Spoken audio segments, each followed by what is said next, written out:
Hello, class. This is Marcos, and this is our week 9 briefing. Before we begin the week, I wanted to share this video with you to give you more direction and insights on how we're moving forward with our independent projects that we've all begun.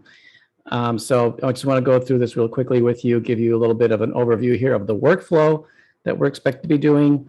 This is our last week for our cross topics lecture series, and we're going to be ending with the brand external videos and exercise. So one more set of videos to watch this week and complete the exercise, and then we will have gone through the whole series. And if you've missed any, this is your time this coming week to catch up on any past missed exercises you may have not done, particularly if they are last week's, not only because it was my video and my exercise, but also because it'd be helpful for you to go through the process of understanding your personal values and doing a mood board about yourself to help you get set up for this independent project exercise on promoting a brand that supports a cause that's important.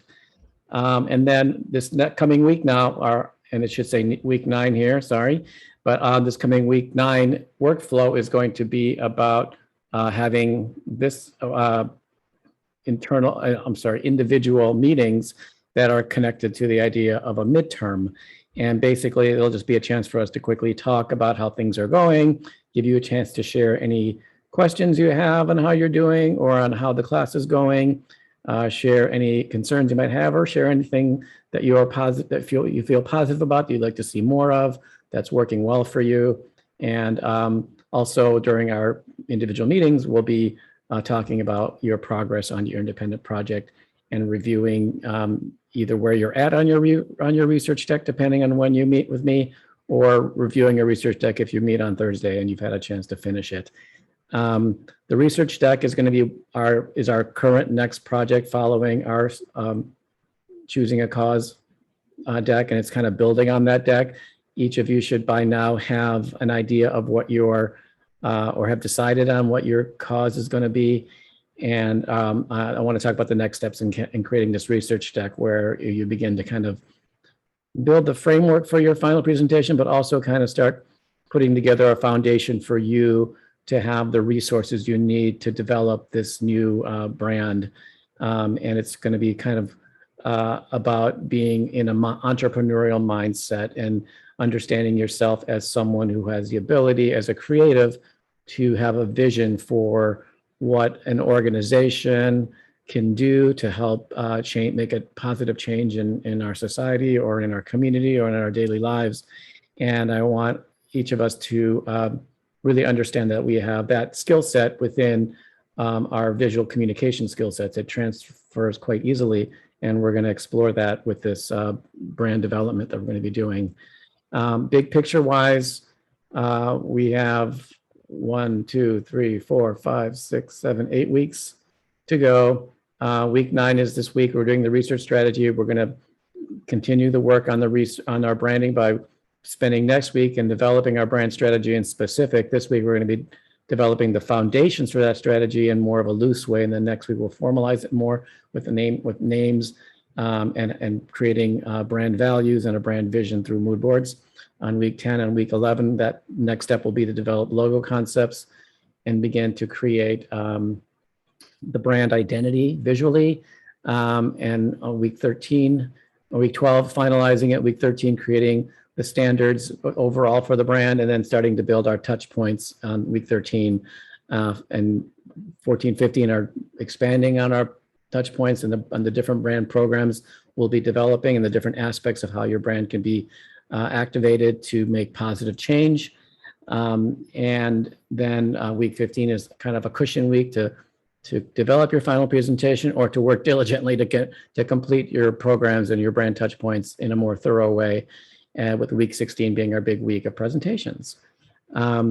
So this next step on the independent research project is going to be about being able to kind of understand your cause even deeper than you did on your first run, building on what you researched, but taking it further by expanding a little bit more if you need to on what your issue is about, and really defining what the cause is and what it is that you're seeking to shed a light on or to make a change on, or to improve or to promote. And then to do that, I want you to begin to do a little bit of a competitive analysis here on the second line, like what's been done by organizations to combat this problem. You may have a cause that's been around and has been addressed, and looking at the kinds of efforts that have been done by other brands or other organizations will be I think the key part of this presentation, having a few pages that showcase 2 to 3 different organizations. Another way of looking at this too, if there isn't a lot, if your issue is really unique, is to just simply look at organizations that you think are successful at taking on a similar kind of problem, maybe in its size or in its scope, and showcasing the way that a brand in another sector or industry takes on this idea of solving a problem or promoting a solution, or trying to get a positive change and people to get into action. So doing spotlights on other organizations that have different problems but have unique solutions that could apply to what you want to do. And then from there, I want you to start thinking about who your target audience is in specific. And we talked a little bit about this in class. I think this is an opportunity. The target audience can give you a chance to really create kind of a unique approach to your to what your brand's going to be about. Because if your issue is a big issue, then perhaps you might want to focus it in on a certain age group, a certain demographic, a certain psychographic, or a certain region of the world. You can also keep it in a wide form if you want to have a bigger reach with your approach, and then use the targeting of specific audience members within how you approach your brand solutions. So some of these programs you develop further on in your presentation might be targeted towards younger kids, maybe targeted towards older people, maybe targeted towards people who are the victims of your issue, and then also target people who are not, but have the means to make a change through the way they spend their money. So either you look at it, focusing it now, or keeping it broader than seeing the different subsections. But let's define our target audience. And then it's the next step here where it starts getting tougher is like beginning to develop a brand strategy. And this is going to be a focus for next week to formalize it for week after next, for week 10. But for week 9, I want you to start building start putting together the building blocks of what this could be by creating a summary mission statement. I almost want you to look at this as creating almost like the brief that you would get from a client. So I want you to ask the question like, what should this organization do? What should this brand do? What should this action be about? And to create kind of a goal almost in the form of the question, like my brand seeks to, and then answer that statement, follow up with that with details on what you want to do.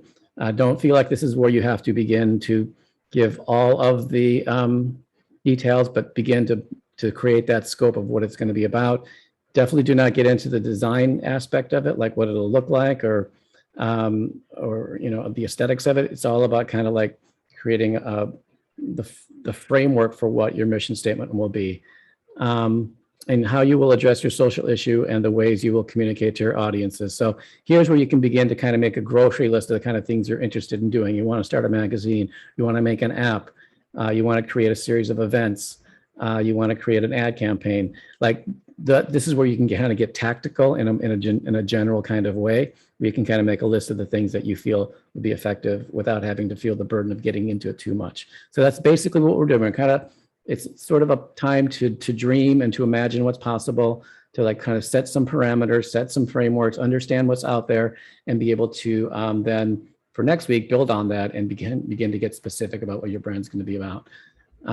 So I just want to go through this. I went through this really quickly with small little slides in class, but here I want to showcase exactly what the assignment looked like from a perspective of a student last year, and from that same assignment, or that same video we watched of the final project in our first week of briefings. And FYI, that video I posted on the Google Drive in the class resources folder. There's a folder inside there that has that full video if you want to take a look at that again, if you want to kind of get a reference point.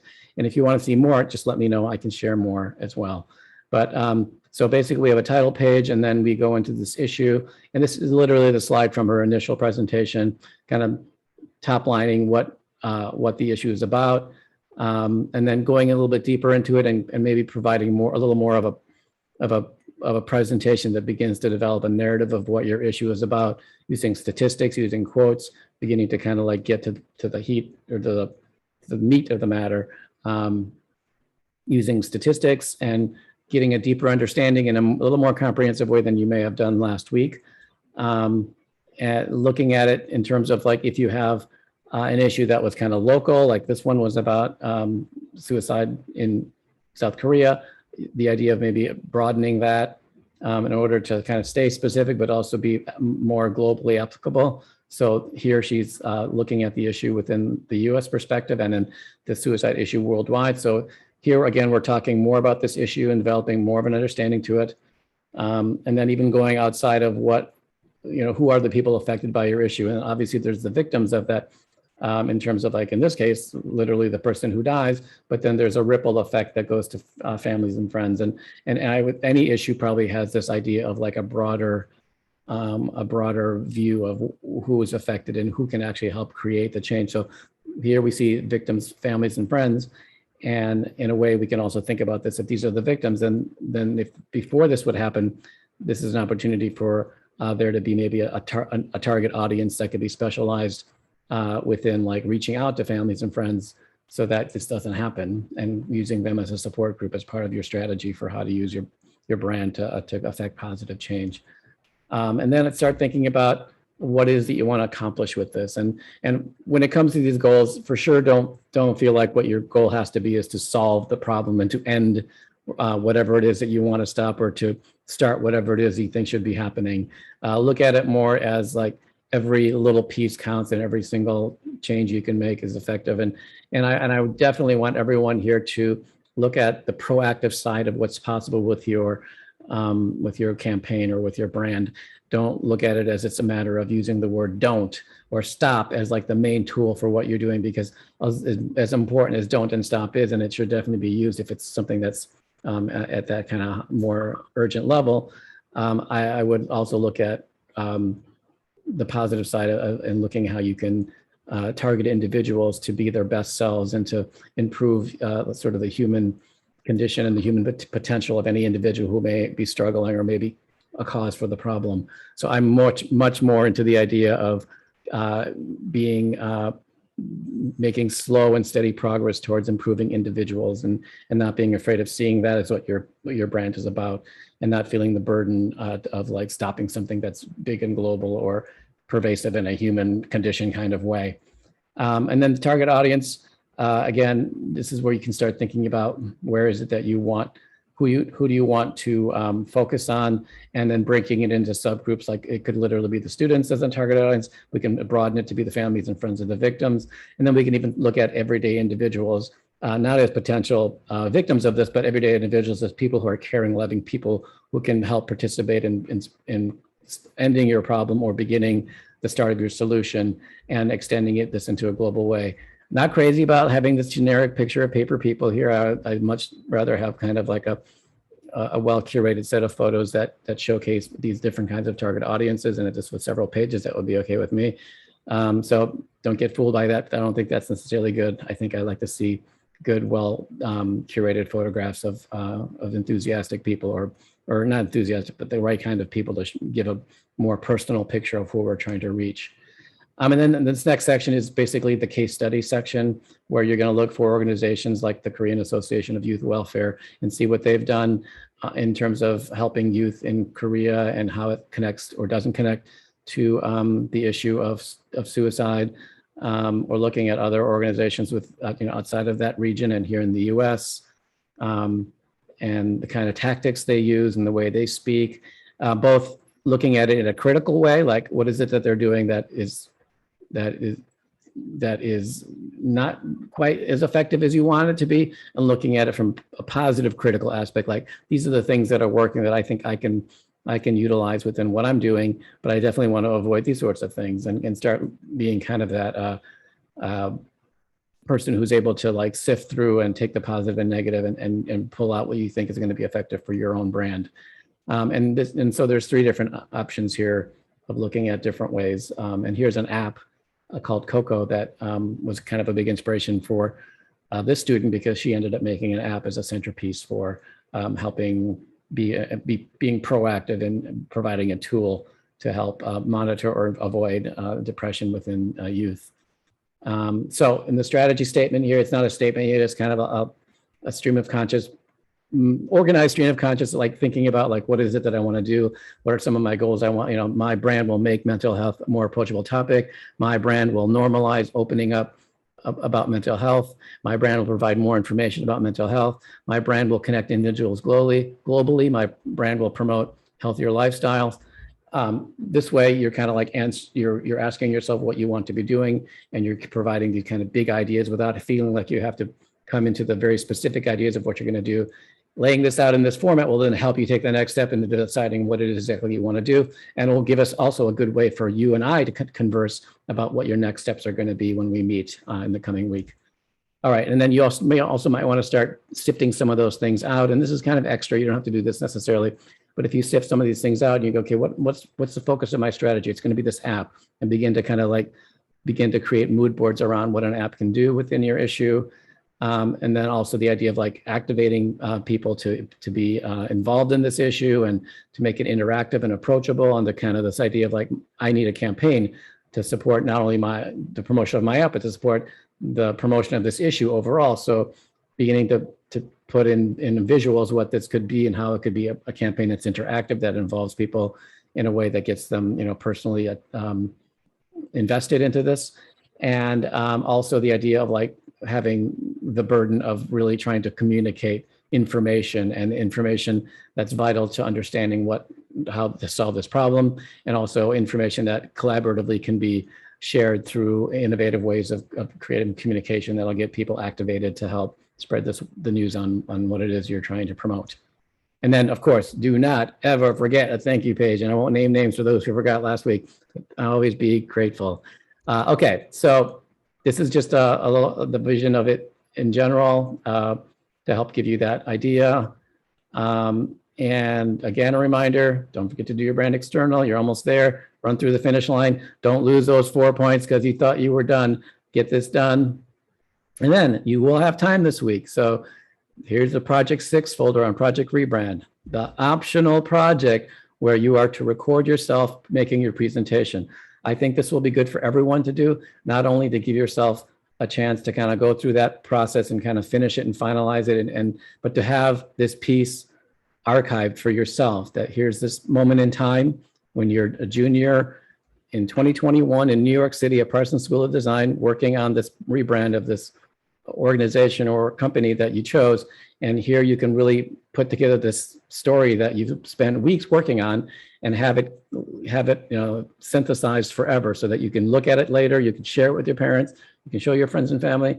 I'm not kind of making a bigger deal of it than it is, but take it from an old guy. It's important to have these things so when you're older, you can look back and remember what you did. So I insist that you do this optional project because it's for your own good. So please do it. Okay, that's it for now. I will be sending out the schedules for Tuesdays and Thursdays. The idea is going to be that we're going to, each of you will get a time slot. I think it's like 18 minutes or something like that. And some of you will be on Tuesday, some of you will be on Thursday. I'm going to just randomly choose it. If you have a preference for one of those days, this is your chance to simply email me or Slack me. I haven't done it yet. I'll probably do it Sunday night or something. And there's nobody who's made any preference that they want to have it on Thursday or they must have it on Tuesday. So there's opportunity to do that. It's not like, it's too late. And maybe it doesn't matter to you. It shouldn't matter. Basically, if you get a Tuesday, if you're early Tuesday, obviously less is expected for you to have done. And if you get late Thursday, more is expected to be have done. So there's no getting out of it. Either way, you're going to be you'll be at the right place. But don't squander the time on Tuesday if you're on Thursday. And the idea is when you're not meeting with me, you are spending the entire time in our class and beyond focusing on this project. This is a big deal project. It's your chance to do something super important that really showcases all the aspects of your talents and your visions and your dreams. And this is kind of the scary beginning part, and it's going to get scarier as you begin to try to develop what this thing is.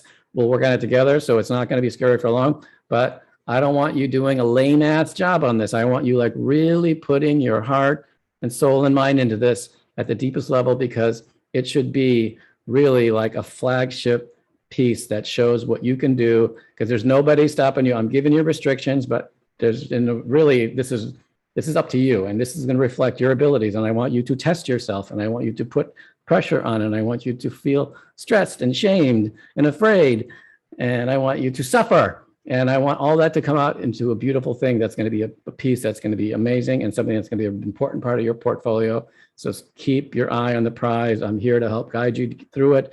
And together we're going to all make great, great pieces.